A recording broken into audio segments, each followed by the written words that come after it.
하인들 가운데 하나가 나발의 아내 아비가일에게 말하여 이르되 다윗이 우리 주인에게 문안하러 광야에서 전령들을 보냈거늘 주인이 그들을 모욕하였나이다. 우리가 들에 있어 그들과 상종할 동안에 그 사람들이 우리를 매우 선대하였으므로 우리가 다치거나 잃은 것이 없었으니 우리가 양을 지키는 동안에 그들이 우리와 함께 있어 밤낮 우리에게 담이 되었음이라. 그런즉 이제 당신은 어떻게 할지를 알아 생각하실지니 이는 다윗이 우리 주인과 주인의 온 집을 해하기로 결정하였음이니이다. 주인은 불량한 사람이라 더불어 말할 수 없나이다 하는지라. 아비가일이 급히 떡 200덩이와 포도주 2 가죽 부대와 잡아서 요리한 양 5마리와 볶은 곡식 5스아와 건포도 100송이와 무화과 뭉치 200개를 가져다가 나귀들에게 싣고 소년들에게 이르되 나를 앞서 가라 나는 너희 뒤에 가리라 하고 그의 남편 나발에게는 말하지 아니하니라. 아비가일이 나귀를 타고 산 호젓한 곳을 따라 내려가더니 다윗과 그의 사람들이 자기에게로 마주 내려오는 것을 만나니라. 다윗이 이미 말하기를 내가 이 자의 소유물을 광야에서 지켜 그 모든 것을 하나도 손실이 없게 한 것이 진실로 허사라. 그가 악으로 나의 선을 갚는도다.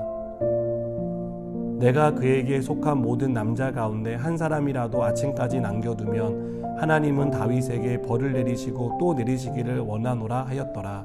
아멘. 제가 어릴 때 읽었던 전래 동화에는 유독 은혜와 관련된 이야기가 많았습니다. 그 이야기 속의 주인공은 사람으로부터 시작해 동물에 이르기까지 다양했습니다. 동화책을 읽으면서 깨달았던 것은 사람의 도리가 은혜를 갚는 데 있는 것이 아닌가 하는 것이었습니다. 은혜 받은 사람은 은혜를 알고 갚는 삶을 산다는 것을 그 동화책은 말하고 싶었던 것 같습니다. 이것을 조금 더 생각해 보면 은혜를 입은 사람은 어떤 형태로든 행동한다는 것을 알 수 있습니다. 아비가일의 남편 나발은 사람의 기본적인 도리라고 할 수 있는 은혜 갚는 일을 하지 않았습니다. 그는 은혜를 입었지만 은혜를 알지 못했습니다.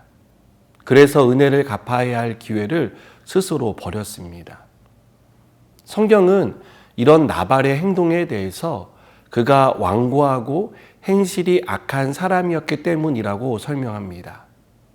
나발은 완고하고 악한 사람이었기 때문에 은혜를 은혜로 알지 못했고 은혜에 대한 정당한 행동을 하지 않은 것입니다. 그 결과는 무엇입니까?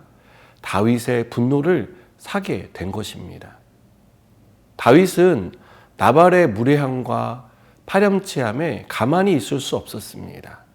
다윗은 수치심을 느꼈고 그래서 군대를 이끌고 나발을 공격하기로 결심했습니다. 나발이 다윗이 베푼 은혜를 알았다면 이런 일은 일어나지 않았을 것입니다.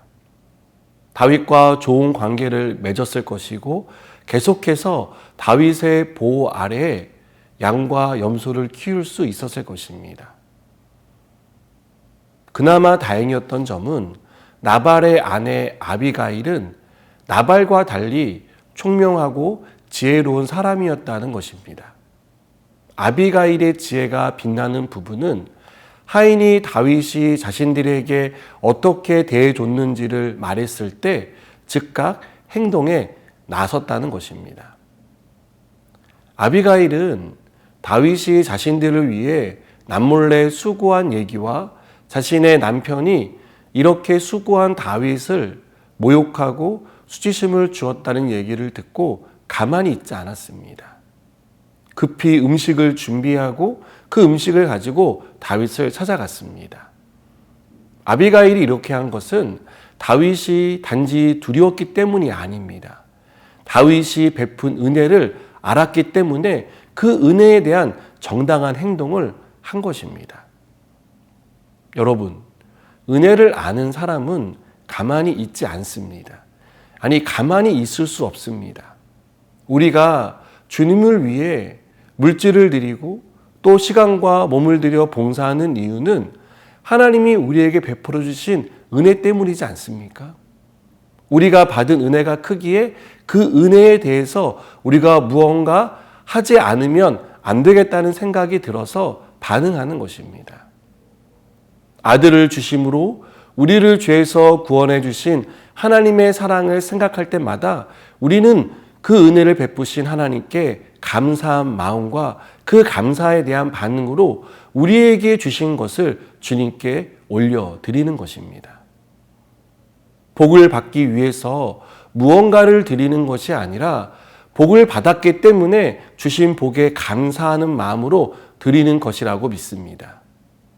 사랑하는 여러분, 저는 우리가 은혜를 받았다는 사실을 먼저 깨닫는 사람이 되길 바랍니다. 그래서 하나님이 베푸신 은혜 안에서 주를 섬기고 헌신하는 사람이 되었으면 좋겠습니다. 복을 다른 사람보다 더 받기 위해서가 아니라 이미 넘치는 복을 주시고 지금도 변함없는 사랑과 은혜로 우리와 함께 하시는 하나님께 감사하는 마음으로 주를 섬기는 그런 사람이 되시기 바랍니다. 그래서 우리의 봉사가 은혜가 없는 봉사가 아니라 은혜 속에 봉사하고 은혜 속에 감사하며 살아가는 그런 삶이 되기를 축복합니다. 기도하시겠습니다. 하나님, 우리에게 베풀어 주신 은혜가 얼마나 크고 놀라운지를 다시 한번 깨닫습니다. 그 은혜에 감사하며 하나님 앞에 우리가 믿음으로 반응하게 하여 주시옵소서. 예수님의 이름으로 기도드립니다. 아멘.